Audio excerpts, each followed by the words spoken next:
ગઈકાલે જમ્મુ કાશ્મીર રાજ્યમાં જે કાયરતાપૂર્ણ આતંકવાદી હુમલો એને સખ્ત શબ્દોમાં અમે વખોડીએ છીએ.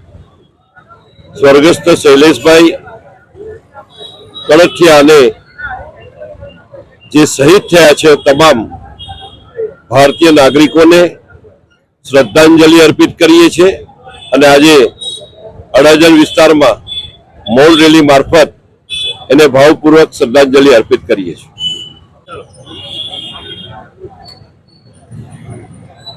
પહેલગામ ખાતે માંડ થાળે પડેલી પરિસ્થિતિમાં દેશ વિરોધી તત્વોએ જે રીતે આ કાયરતાપૂર્ણ રીતે હુમલો કર્યો છે, હિન્દુસ્તાનના નિર્દોષ નાગરિકોની હત્યા કરી છે,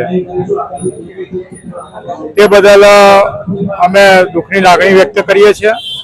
આ કાયરતાપૂર્ણ હુમલાનો સખત જવાબ અપાશે. ખરેખર તો જે પર્યટકો હતા એ સ્થાનિકોને રોજીરોટી ત્યાં પૂરી પાડતા હતા, એની પર હુમલો કરીને આ સ્થાનિકોની રોજીરોટી પર પણ આ આતંકવાદીઓએ હુમલો કર્યો છે એવું મારું માનવું છે.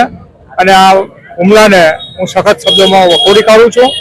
આજે અડાજણ ખાતે આ લોકોની શ્રદ્ધાંજલિમાં મૌન કેન્ડલ માર્ચ કાઢવામાં આવી છે, એમાં અમે સૌ જોડાયા છે.